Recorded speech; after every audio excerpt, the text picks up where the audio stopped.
राहुल, तुम अपने बड़े भाई की बात क्यों नहीं मानते हो? मम्मी, मैं भी समझदार हूँ।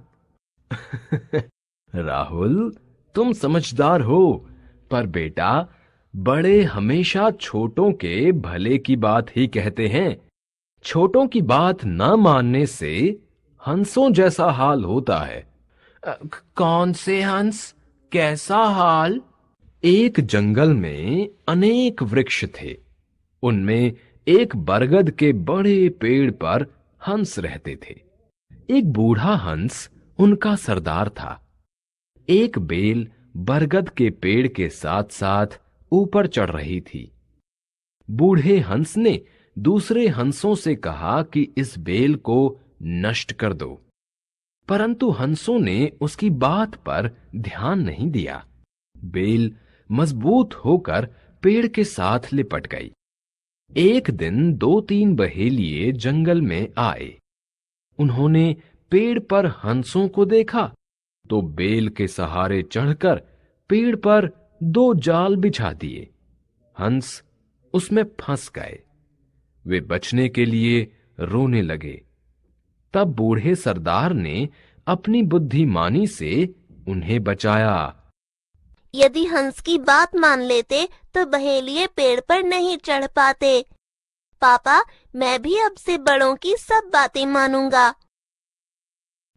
राहुल के पापा ने सही कहा कि बड़ों की बात मानना हमारे लिए जरूरी है। राहुल के पापा ने जो कहानी सुनाई, उससे हम एक और अनेक सीखते हैं। कहानी में कुछ चीजें एवं प्राणी एक हैं तथा कुछ एक से अधिक। आइए देखते हैं। एक, अनेक। जंगल, वृक्ष, बरगद, हंस, सरदार, बहेलिये, बेल, जाल। शब्द के जिस रूप से वस्तुओं, व्यक्तियों या प्राणियों के एक या अनेक होने का बोध होता है, उसे वचन कहते हैं। वचन के भेद।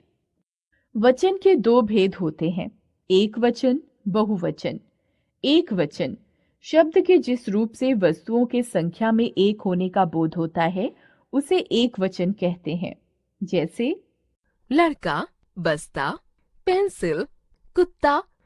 बहुवचन शब्द के जिस रूप से वस्तुओं के संख्या में एक से अधिक होने का बोध होता है, उसे बहुवचन कहते हैं। जैसे लड़के, बस्ते, पेंसिलें, कुत्ते। ध्यान दीजिए, द्रव्यवाचक एवं भाववाचक संज्ञाओं का प्रयोग हमेशा एक वचन में ही किया जाता है। जैसे घी, तेल, मिट्टी, लोहा, सोना, पीतल, आकाश, पानी, जनता, ममता, करुणा, दया, क्रोध आदि। कुछ शब्द हमेशा बहुवचन में ही प्रयोग किए जाते हैं, जैसे हस्ताक्षर, लोग, आंसू, प्राण आदि। आदर प्रकट करने के लिए एक वचन की जगह बहुवचन का प्रयोग किया जाता है।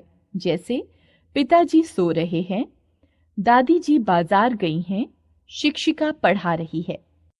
तू शब्द की जगह उसके बहुवचन रूप तुम का प्रयोग किया जाता है।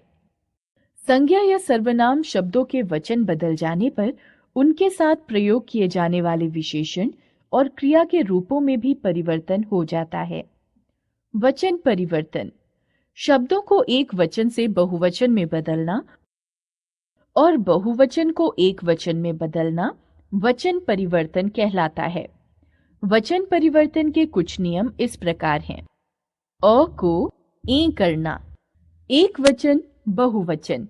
आंख, आंखें, चाल, चालें, सड़क, सड़कें, पुस्तक, पुस्तकें, गाय, गायें। आ का ए करना।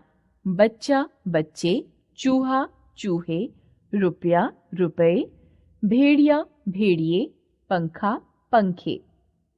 अंत के ई को ई करके उसमें या जोड़ना। एक वचन, बहुवचन।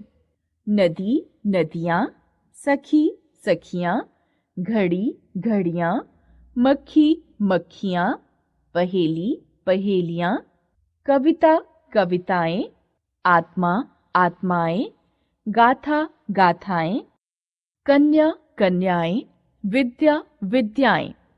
अंत के या को या करना। एक वचन बहुवचन। चिड़िया चिड़िया, गुड़िया गुड़िया, बिटिया बिटियां, पुड़िया पुड़ियां। उ ऊ और औ में ए जोड़ना। एक वचन बहुवचन। बहू बहुएं, ऋतु ऋतुएं, वधु वधुएं, गौ गौएं। अंत में गण वृंद वर्ग जन लोग जोड़ना। एक वचन बहुवचन। अध्यापक अध्यापकगण, पाठक पाठकगण, गुरु गुरुजन, आप लोग।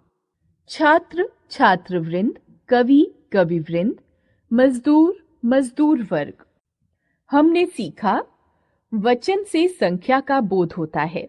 वचन दो प्रकार के होते हैं, एक वचन तथा बहुवचन। कुछ शब्द सदैव एक वचन में और कुछ शब्द सदैव बहुवचन में होते हैं। संज्ञा सर्वनामों के वचन बदलने पर उनके विशेषण और क्रियाएं भी बदल जाती हैं। द्रव्यवाचक एवं भाववाचक संज्ञाओं का प्रयोग